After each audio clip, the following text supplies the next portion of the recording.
pagi, Namo Buddhaya. Soti Hotu, salam sejahtera buat Anda beserta keluarga. Semoga Anda beserta keluarga dalam berkah Sang Tilatana. Ibu Bapak Anumodana, terima kasih kepada Anda sekalian telah membagi dan menyisihkan waktunya untuk bersama pada pagi hari ini. Bersama untuk melakukan kebajikan dengan penguncaran Parita Gata Sutta, latihan meditasi. Sekarang kita lanjutkan dengan belajar Dhamma bersama. Itulah yang perlu diapresiasi karena Anda sekalian walaupun mempunyai kesibukan masing-masing dalam ngurus pekerjaan, keluarga, dan lain-lainnya, namun tetap bisa menyisihkan waktunya, menggunakan waktunya untuk bersama seperti pagi hari ini. Itu yang patut untuk diapresiasi, dan prestasi yang bagus itu perlu juga Ibu Bapak jaga, pertahankan, dan kembangkan. Mengingat apa yang kita cari, kita dapatkan yang bersifat kebendaan dan materi, seberharga apapun, kedudukan, harta, dan lain sebagainya, toh pada akhirnya tidak ada yang dibawa. Itu fakta. Tetapi tidak boleh fakta itu lantas Ibu Bapak menumbuh kembangkan kemalasan. Buat apa kita bekerja? Dapat sebanyak apapun yang kita dapatkan, ya, toh akhirnya kita tinggalkan. Akhirnya apa? Bibit kemalasan itu akan tumbuh berkembang. Fakta memang demikian, artinya supaya kita hidup tidak hanya kita gunakan untuk mencari yang akan kita tinggalkan, tetapi kita bisa menggunakan hidup ini, bisa kita gunakan selain mencari untuk kita gunakan dan pada saatnya kita tinggalkan, tapi kita juga bisa membagi waktu untuk mencari yang akan kita bawa. Maksudnya itu, jangan sampai dengar enggak ceramahnya Biku Sadawiro. Apa? Sebanyak apapun yang dicari didapatkan, toh pada saatnya ditinggal. Kalau nggak percaya, lihat di Jelambar. Happen misalnya. Perkataan itu berbasis fakta, namun jangan sampai disalahartikan. Saatnya kerja, enggak. Ngapain kerja susah payah? Nanti ditinggal juga. Itu menyalahartikan fakta. Kata-kata itu dimaksudkan kita supaya tidak hilap, kita supaya tidak hanyut, kita supaya waktu tidak kita habiskan untuk mencari yang akan kita tinggalkan dan tidak melekatinya. Itu pesannya. Kendati seperti itu, kalau kita punya sesuatu, itu lebih baik kita bisa mengembangkan untuk hal-hal yang baik. Saya kira nggak usah saya tanya mengerti Bu Bapak, tapi saya yakin Anda semua mengerti hal itu. Saya nggak perlu ragu, nggak perlu tanya lagi kepada Anda sekalian, pasti hal itu tahu. Kalau tahu maksudnya Bante, ya setiap minggu minimal menyisihkan waktu. Selasa juga kalau bisa ikut latihan meditasi. Karena itu mencari yang akan kita bawa. Jangan sampai kita hanya mencari yang kita tinggal. Supaya kita benar-benar menjadi orang pandai dan bijaksana. Jangan sampai kita kelihatan pandai, ternyata kita belum bijaksana. Balikannya bijaksana apa Ibu Bapak? Baliknya bijaksana apa? Kebodohan. Kelihatannya kita pintar, ternyata kita bodoh. Kalau kita hanya mencari, nggak kita gunakan, pada saatnya kita tinggalkan. Tapi kalau kita mencari dan kita gunakan, dan kita juga bisa menyisihkan waktu seperti hari ini, nah itu kita menjadi orang bijaksana.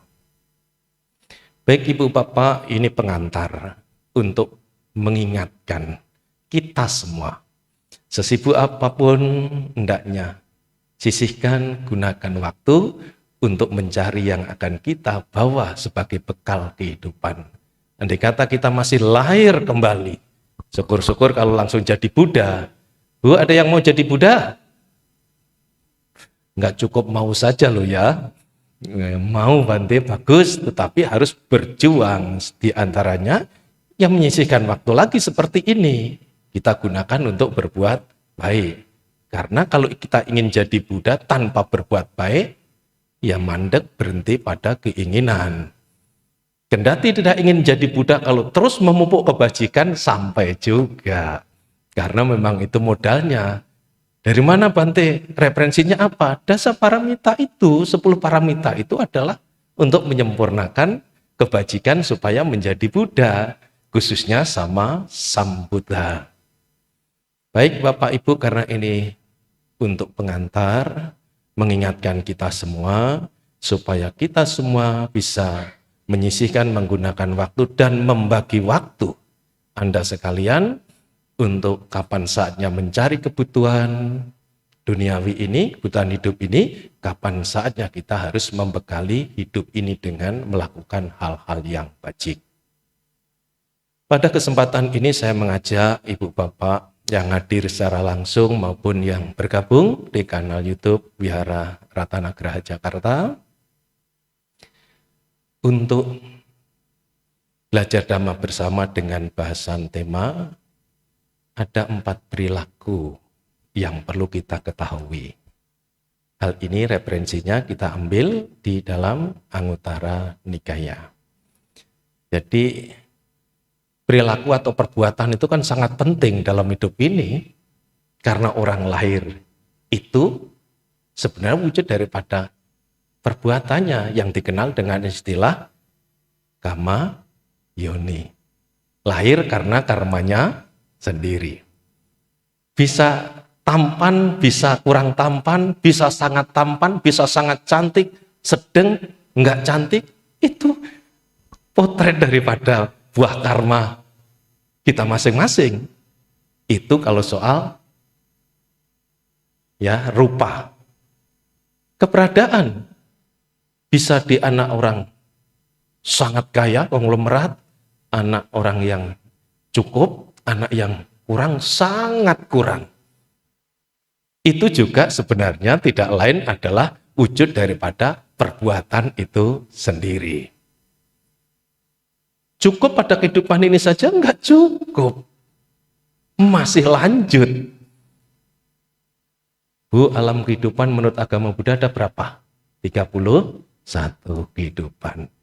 Lah kesana juga modalnya, aku punya sertifikat banyak loh, tanah loh. Nggak bisa itu kita pakai. Rukoku banyak loh, nggak bisa.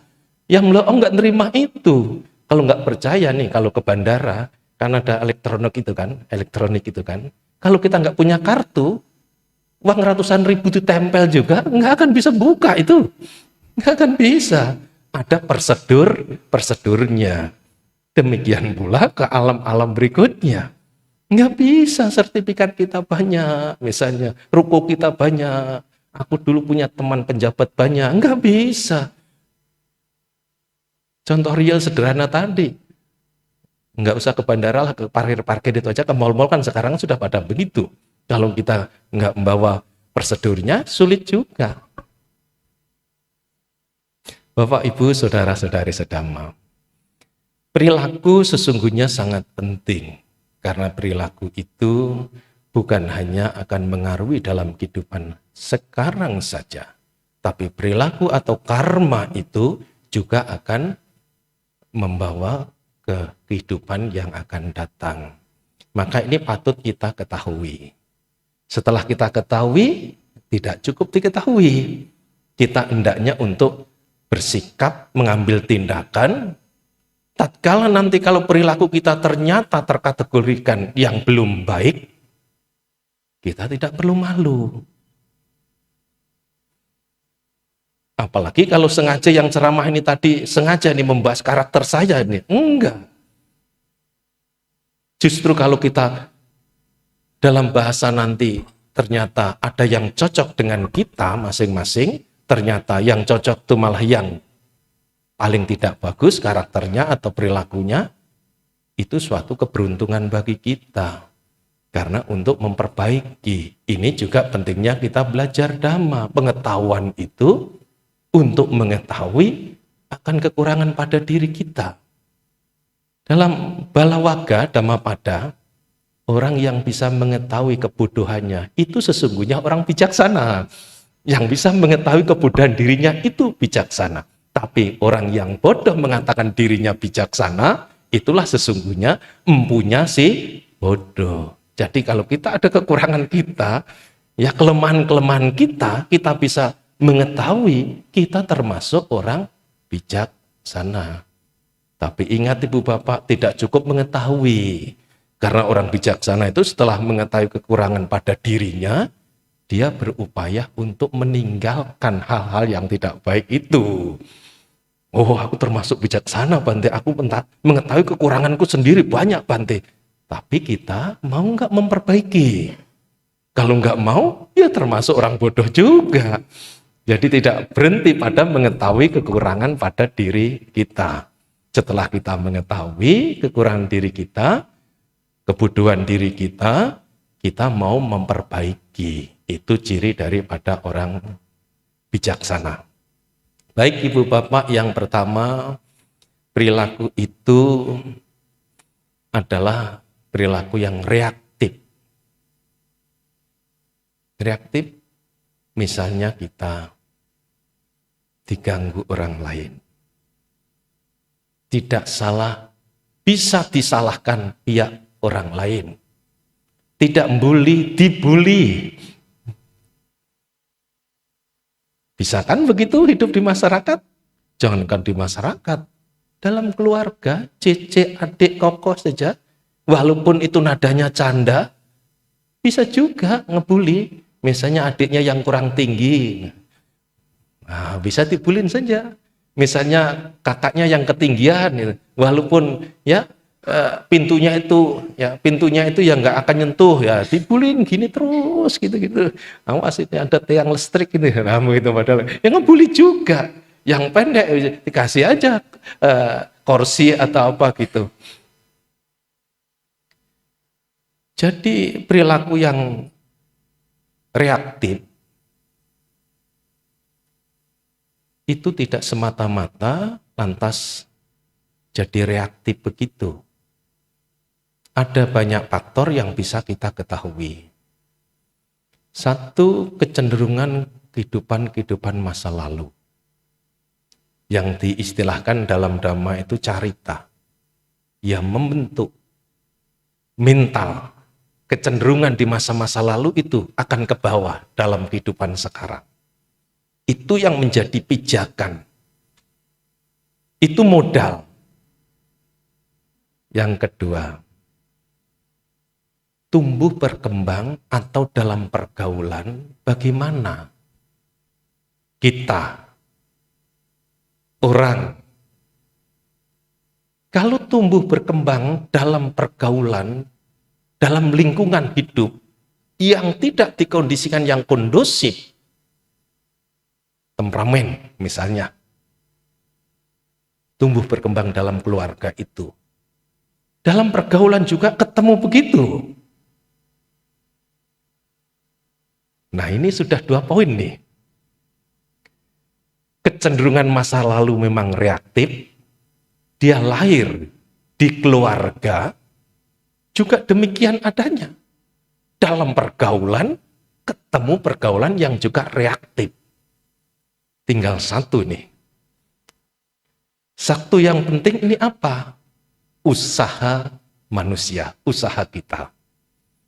Sejauh mana orang tersebut mempunyai usaha yang sungguh-sungguh. Yang sungguh-sungguh itu kan tidak banyak. Yang kelihatannya sungguh-sungguh tapi belum sungguh-sungguh itu yang banyak. Hidup ini yang konsisten tidak banyak. Yang tidak konsisten itu banyak. Apalagi kalau di dunia politik, Jangan masuk ke sana lah, Bante mau pilkada ini ya enggak lah, gitu.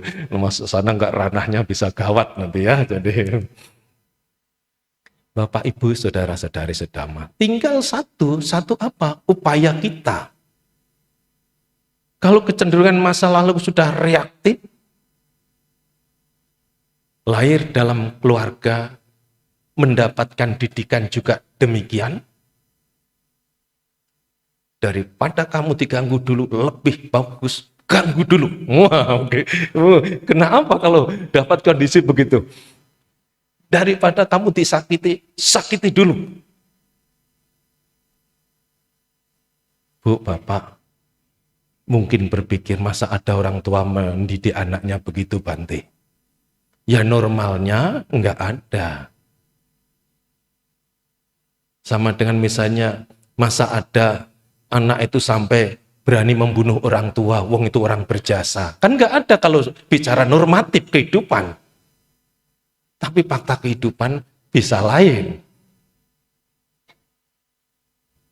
Dapat didikan begitu dan pergaulan begitu, juga tinggal satu ini usahanya. Kalau usahanya tidak sungguh-sungguh, ya menjadilah perilaku yang reaktif. Begitu dibully, begitu disalahkan, begitu dimaki orang lain, kontan dia bayar. Memang kamu sendiri yang bisa membuli, saya juga bisa membuli. Kamu jual, gua beli. Wah, begitu. Bu, Bapak, saudara-saudari sedama, ini perilaku. Perilaku itu tidak muncul dengan sendirinya. Perilaku itu muncul karena banyak faktor. Kecenderungan masa lalu, tumbuh berkembang di mana, pergaulannya, sejauh mana usahanya. Orang tersebut. Kalau tidak ada usaha yang sungguh-sungguh, dia akan menjadi tumbuh berkembang perilaku yang reaktif.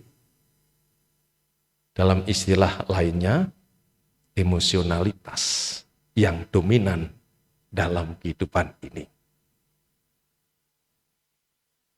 Ya kalau cuma hanya tawur per individu, kalau sudah sampai tawuran antar kampung, ya kalau hanya tawuran antar kampung itu tangan kosong, paling babak belur, benjol-benjol kan gitu. Kalau hanya tangan kosong gitu loh, tendang-tendangan, pukul-pukulan. Kalau sudah membawa senjata tajam antar kampung, karena reaktif tadi, aku disakiti, kamu saya balas akan kusakiti. Kalau sudah antar negara, antar benua, Ibu Bapak, terjadi perang misalnya, kalau pakai ketepil ya nggak akan bisa merobohkan gedung dong. Tapi kalau permainannya sudah rudal, ancamannya nuklir, bisa bayangkan kita. Perilaku loh itu. Perilaku daripada apa? Daripada kehidupan. Tidak akan berpikir jauh lagi. Karena reaktif, perilaku reaktif itu begitu. Jangankan diganggu, enggak diganggu pun akan ganggu. Apalagi ada alasan diganggu. Aku membela diri. Ciri khas daripada perilaku yang reaktif, emosionalitas. Ini tidak tergantung tanggal lahir loh, Bu. Tidak tergantung sionya loh. Nanti dikira kalau sio monyet itu tidak akan begitu. Ada yang begitu juga, ada yang tidak begitu juga. Oh gitu dong Bante, saya kira itu hanya sio tertentu saja yang reaktif begitu perilakunya. Tidak, kalau dalam agama Buddha tadi kan kecenderungan masa lalu, dia tumbuh berkembang, pergaulan, dan sejauh mana upayanya dia bisa untuk menyayangi dirinya dalam hidup ini. Kalau nggak bisa menyayangi dirinya, cara berpikirnya juga reaktif, emosional, begitu. Jadilah perang dahsyat. Bukan hanya puluhan, ratusan, bahkan ribuan korban nyawa. Bukan hanya itu juga. Nilai-nilai moralitas, nilai-nilai keagamaan ekonomi, sosial, kehidupan hancur semua. Coba kalau perang itu terjadi. Sekali meluncurkan misalnya, rudal-rudal itu berapa? Harga rudal itu berapa? Belum yang kehantam gedung yang misalnya rusak itu berapa? Memberi contoh yang tidak baik lagi dalam kehidupan global. Perilaku yang reaktif. Aku kan tidak, Bante. Mungkin skala kita tidak itu. Tapi kan bisa kecil-kecilan tadi, cicit dengan koko. Dengan adik. Bisa juga dengan teman dalam kehidupan sehari-hari kita. Reaktif. Nah ini satu yang perlu kita ketahui, perilaku yang reaktif. Kalau disakiti, dia balas menyakiti. Kalau dihina, dia balas hina. Bila perlu, kasih bunga. Ya, memang begitu. Jadi enggak heran lagi. Nah, kalau ini ada pada kehidupan kita masing-masing, tadi di awal saya sudah sedikit untuk mengingatkan. Ini pentingnya. Walaupun hal yang tidak baik itu kalau kita ketahui pada diri kita, itu akan menjadi ke arah yang baik. Daripada hal yang tidak baik tidak kita ketahui, dan kita akhirnya berada dalam keadaan tidak baik, yaitu reaktif tadi, emosional itu tadi. Itu kita yang akan larut dan hanyut oleh keadaan itu.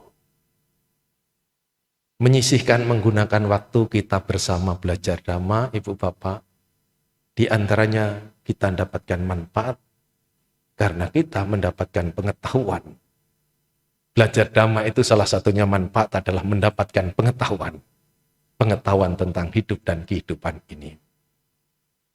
Sekarang perilaku yang kedua. Perilaku yang kedua ini perilaku yang sabar. Nggak salah disalahkan bisa jadi. Nggak ngebully orang, dibully orang. Kenyataan itu banyak. Nggak benci, nggak menghina, dibenci, dihina orang, bisa jadi. Aku heran, Bante, kenapa Cik? Bu, temanku itu orang baik loh, Bante. Nggak pernah dia ganggu orang, tapi dia suka diganggu orang, disakitin orang. Tolong dong Bante buatkan jimat, misalnya. Bu, Bapak, ada sih kalau mau. Benar Bante. Tapi jangan ditafsirkan langsung ini nanti saya kasihkan ini jimat loh ya. Bukan. Jimatnya mengerti bahwa memang hidup itu begitu. Itulah resiko hidup di dunia. Walaupun baik, nggak ganggu orang, bisa juga diganggu orang. Dikira kalau sudah baik, nggak pernah mengganggu orang, itu bebas dari gangguan. Itu yang perlu kita ketahui. Itulah konsekuensi akan eksistensi kita hidup di dunia. Karena di dunia ini memang tidak lepas kondisinya. Labu alabu, yaso ayaso, suka duka, dipuji dan dicela. Itu nggak bisa dikasih mantra apapun. Kalau toh perlu mantra, mantranya adalah mengerti akan hal itu. Dilanjutkan mantra berikutnya. Mantra berikutnya apa? Setelah mengerti, hendaknya mau menerima. Memang di dunia itu seperti itu. Tidak bisa, aku kan nggak salah, kenapa kamu ganggu? Nggak bisa, argumentasi itu bisa, tapi menghilangkan kondisi itu tidak bisa. Karena itu konsekuensi daripada eksistensi kita hidup di dunia, dipuji dan dicela. Maka ketika mencari mantranya, jimatnya, ada kalau mau. Dari diri kita sendiri yang harus kita tumbuh kembangkan. Mengerti supaya mempunyai pengertian yang benar. Nah kalau mengerti seperti itu kan akhirnya apa? Perilakunya menjadi sabar. Oh iya. Nggak heran lagi. Karena memang hidup di dunia bisa begitu. Orang baik semakin baik, kalau semakin orang yang tidak suka, semakin dia bully. Kan pepatah mengatakan ibarat pohon semakin tinggi semakin kencang tiupan angin. Itu konsekuensi, belum lagi buah karma buruk sewaktu kita berbuat baik. Sewaktu berbuat baik bisa jadi buah karma buruk di masa lalu itu berbuah. Nggak ketemu ini kalau kita cuma hanya melihat sekarang. Berbuat baik kok dimaki orang, berbuat baik kok disalahkan orang, nggak ketemu. Bukan rumusnya yang salah, bukan pahamnya yang salah, pemahaman kita yang belum benar. Nah, ini juga salah satu menyisihkan menggunakan waktu kita bersama seperti ini, kita untuk meningkatkan pemahaman tentang hidup kita. Supaya kita tidak heranan, supaya kita tidak terkejutan. Kalau misalnya ada teman yang baik tidak pernah mengganggu orang lain, kok diganggu, Bante? Perilaku yang kedua ini adalah perilaku yang sabar. Walaupun diganggu, dia tidak karena lu jual, gua borong. Tidak gitu lagi. Kalau itu tadi yang pertama, yang reaktif. Sekarang yang kedua ini tidak begitu. Dia membawa kecenderungan di masa lalu bukan emosional, tapi rasionalitas. Akalnya, nalarnya, berpikirnya jalan. Di antaranya kalau kita hubungkan dengan karma, loh, yang datang pada diri kita ini, kalau karma loh ya, itu tidak lain adalah buah karma kita. Meliputi baik dan buruk. Sayangnya kita, kalau baik yang datang kita bilang itu karma kita. Kalau yang jelek, tahun ini aku ciong. Jangan gitu dong. Kita menyisihkan waktu untuk meningkatkan pemahaman kita tentang Dhamma itu, baik yang datang pada diri kita, ya karma baik kita, buruk yang datang pada diri kita, itu juga karma kita. Karena rasionalitas yang cenderung dibawa dalam kehidupan masa lalu, dia menggunakan akal. Kalau mau membalas, dia berpikir berlipat-lipat. Untungnya apa, manfaatnya apa. Kalau saya diganggu, saya membalas mengganggu. Rasionalitas yang jalan, kesabaran itu yang menjadi perilaku. Nah, ini mirip-mirip saya, Bante. Misalnya ibu begitu, bapak begitu. Ya nggak apa-apa kalau memang itu ada begitu. Tapi apakah begitu terus? Jangan-jangan kalau diganggu yang kecil-kecilan, nah ini buah karma buruk saya. Tapi kalau diganggu agak besaran sedikit, sudah mulai mata ini bulat, tangan ini menggenggam gitu. Semestinya ya tidak perlu tangan menggenggam, mata bulat lagi, harus perenungan lebih dalam lagi. Diganggu kecil-kecilan itu juga karma buruk kita, diganggu gede-gedean itu juga karma buruk kita. Karena kalau tidak, karma buruk kita tidak mungkin ikut kita. Kalau enggak bayangan kita tidak mungkin ikut kita. Bu, bener Bu? Bener lah. Oh, Bante tanya sendiri, jawab sendiri. Habis kalau tunggu jawabannya kan lama nanti.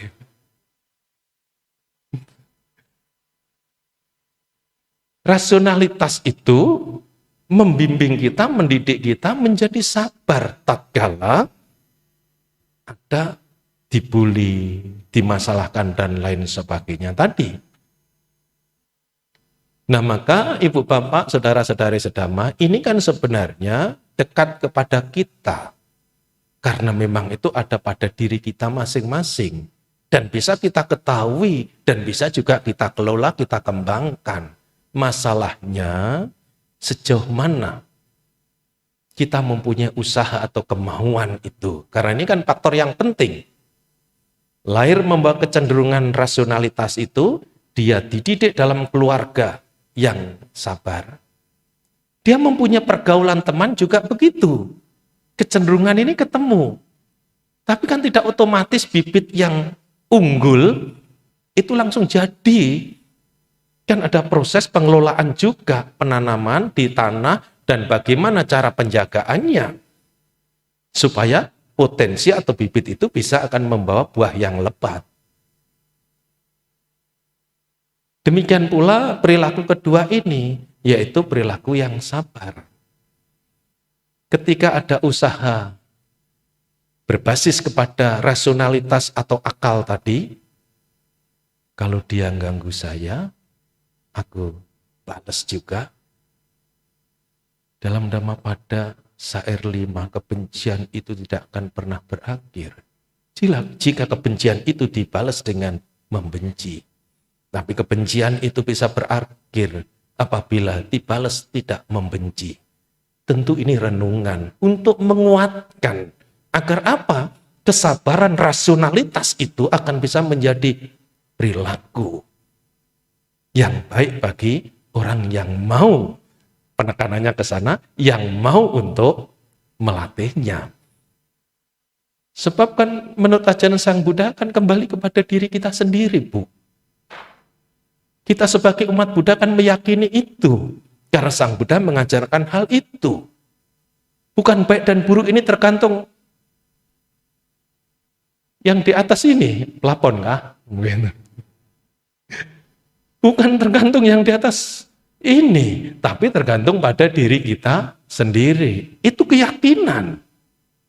Nah, maka sejauh mana kita mau untuk berupaya mempunyai kecenderungan di masa lalu, yaitu rasionalitas, sudah terlahir dalam keluarga yang mendidik untuk sabar, dan ketemu teman juga begitu, tapi tidak otomatis jadi penyabar. Kalau tidak ada upaya kita, komitmen kita, tekad kita, karena menjadi baik dan tidak baik tergantung pada diri kita sendiri. Syair Dhammapada 165 itu kan saya tentang diri sendiri. Atana wa katang papang atana sangkilesati. Atana akatang papang atana wa wisujati. Sudi asudi pacatang nanyo anyang wisodaye. Oleh diri sendiri kejahatan dilakukan, oleh diri sendiri orang menjadi ternoda. Oleh diri sendiri kejahatan tak dilakukan, oleh diri sendiri orang bisa menjadi suci atau baik. Sudi asudi pacatang nanyo anyang wisodaye. Oleh diri sendiri orang bisa menjadi suci. Tidak ada makhluk lain yang sebenarnya bisa menyucikan orang lain. Sering saya umpamakan kalau ada orang lain bisa menyucikan orang lain. Enggak ada orang di dunia ini jahat.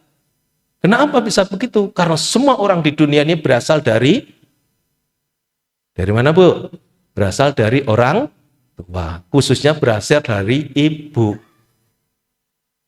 Enggak ada ibunya itu anaknya supaya jadi anak durhaka, begitu enggak ada. Wong anak yang durhaka saja rela ibunya Angulimala itu loh.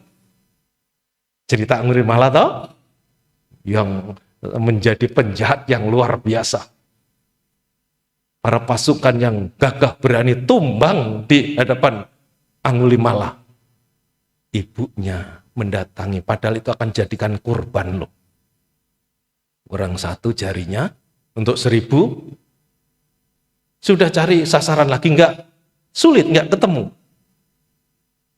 Ada ibunya datang sebenarnya mau untuk menolong anaknya yang tidak baik itu. Nah, kalau ada orang tua ingin membuat anaknya bisa baik, semua tidak ada. Walaupun faktanya ada anak yang tidak baik, orang tua masih berjuang itu. Ya ini enggak diceritakanlah kisahnya. Tidak ada orang tua yang bisa juga membuat anaknya menjadi baik. Yang bisa adalah orang tua mendidik dengan baik, memberi contoh dengan baik, memotivasi supaya berbuat baik. Menjadi baik atau tidak kembali kepada orang anak tersebut juga. Itu sudah maksimal. Mendidik yang baik, memberi contoh yang baik, motivasi yang baik, bila perlu dikasih hadiah. Itu kan bagian daripada mendidik. Ayo nanti kalau nilainya bagus, sekolahnya lulus dengan baik, saya ajak ke Hong Kong, misalnya liburan. Ibunya atau orang tuanya. Itu bagian daripada mendidik. Jadi yang kedua ini Ini mau jam 11 Bu, baru membahas kedua lagi. Pak Peri, apa jamnya itu baru kali ya?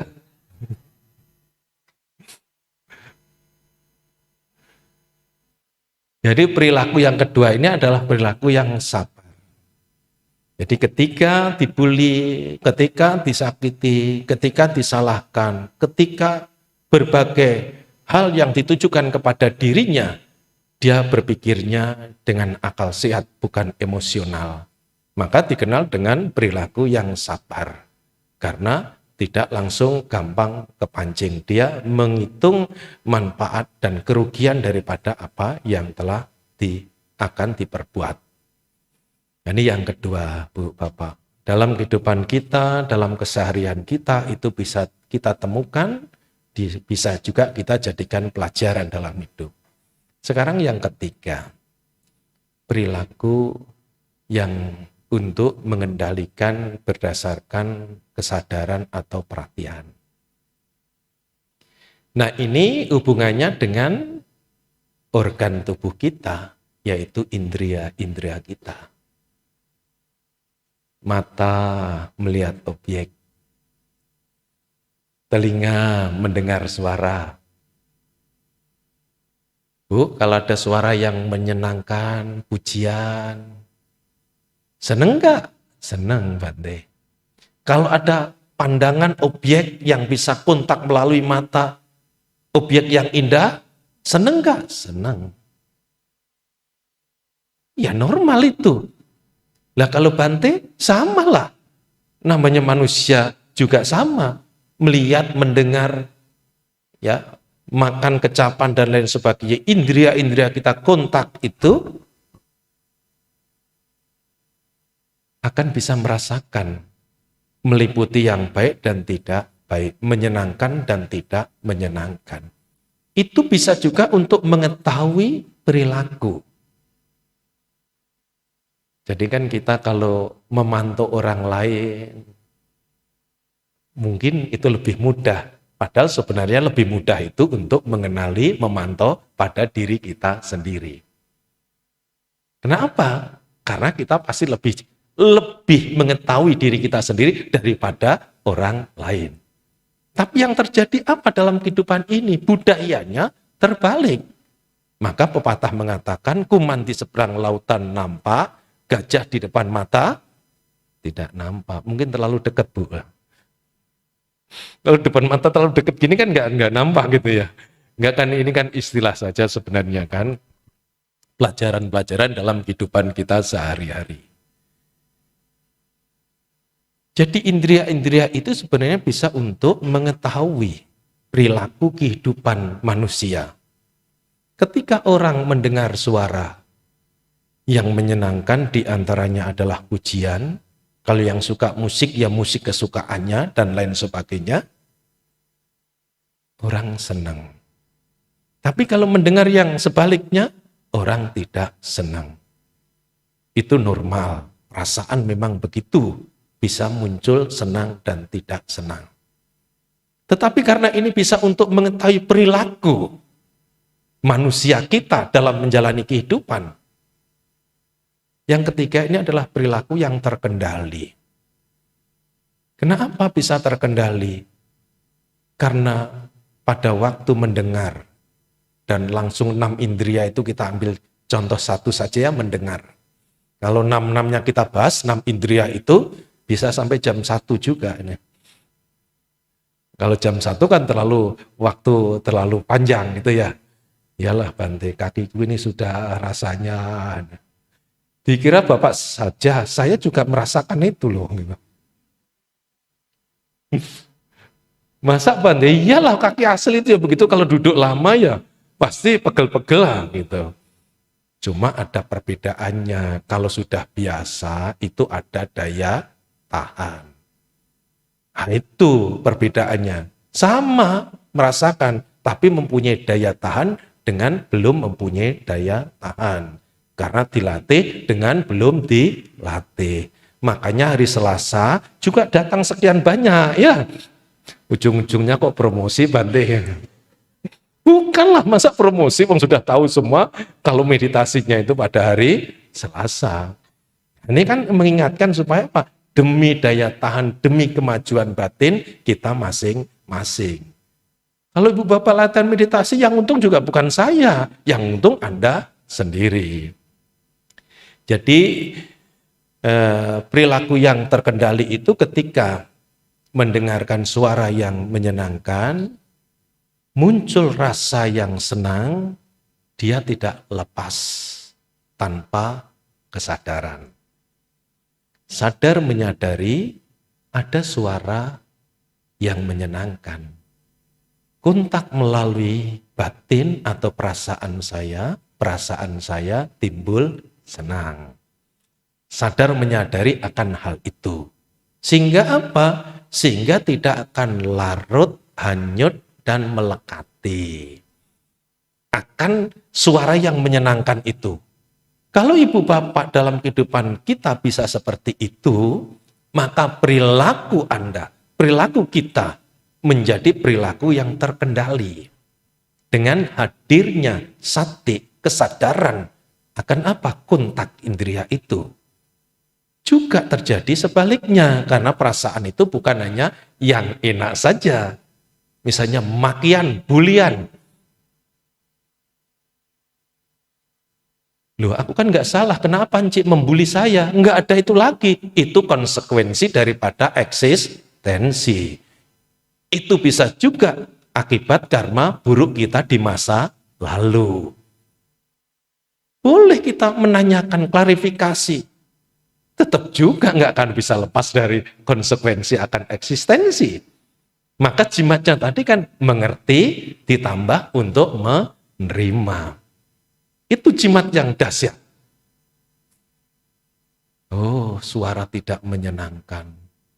Muncul perasaan yang tidak enak. Kesel, jengkel, ingin marah. Sadar menyadari. Ilmunya yang diajarkan Sang Buddha kan nih. Kontak sadar akan suara yang tidak menyenangkan, muncul perasaan yang tidak menyenangkan. Tatkala sadar menyadari hal itu, maka inilah akan menjadi perilaku yang terkendali. Menghilangkan, jangan ada suara yang tidak enak. Jangan ada suara yang misalnya enak yang menimbulkan kemelekatan. Ngelarang itu, menyetop itu tidak mungkin. Yang mungkin adalah bagaimana mengelola batin kita menjadi perilaku yang terkendali. Yaitu hadirnya sati, hadirnya kesadaran. Tatkala indria-indria kita kontak dengan objek yang di luar diri kita. Nah, ini cara yang ketiga. Kita kebut Bu ya, karena masih ada acara ulang tahun lagi. Sekarang yang terakhir ya. Yang terakhir ada menenangkan atau memenangkan perilaku itu. Jadi tidak hanya keluar, tapi ke dalam. Tadi kan keluar itu ada suara, kontak melalui telinga, muncul dari dalam. Nah ini sekarang fokus ke internal. Menenangkan dan memenangkan perilaku itu. Tatkala ada pikiran, muncul ya pikiran dalam diri. Jadi ini tidak keluar tapi ke dalam, kita melihat ke dalam. Kalau kita melihat ke dalam itu kan akan tahu perasaan kesel, perasaan senang, pikiran negatif, pikiran positif. Ya, pikiran muncul keinginan ini dan lain sebagainya. Nah, karena melihat ke dalam diri ketika ada muncul itu ingin untuk diketahui. Ya, untuk disadari dengan mengetahui dan tidak membiarkan untuk menindaklanjuti. Mengetahui sifatnya apa itu, keburukan bersifat apa, keinginan, keserakahan, kebencian, dan lain-lainnya, itu berakar dari mana.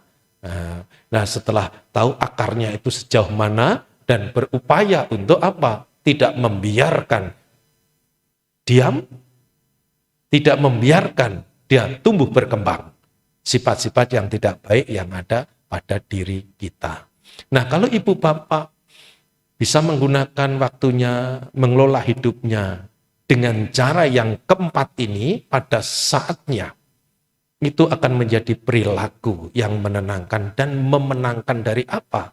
Hal-hal yang tidak baik, tidak bermanfaat yang ada dalam diri kita bisa cabut sampai ke akar-akarnya yang menjadi sumber daripada penderitaan. Lah ini semua Ibu Bapak ada pada diri kita. Jadi kita bukan membicarakan orang lain, tetapi kita membicarakan pada diri kita sendiri. Karena kita lahir, perbuatan kita atau perilaku kita yang membuat kita lahir, dan ketika orang meninggalkan kehidupan ini, yang dibawa juga perilakunya atau perbuatannya itu sendiri. Maka mengetahui 4 hal ini, cara perilaku dalam kehidupan ini sangat penting, karena ini bisa mengubah yang belum baik bisa menjadi baik, yang sudah baik akan menjadi semakin baik. Itu cirinya kita mempunyai pengembangan batin dan mempunyai kebijaksanaan dan menyisihkan waktu Anda untuk bersama belajar Dhamma pada kesempatan hari ini. Terima kasih atas perhatian dan kerjasamanya. Semoga bermanfaat bagi kita semua dan semoga bermanfaat untuk semua makhluk agar semua makhluk berbahagia.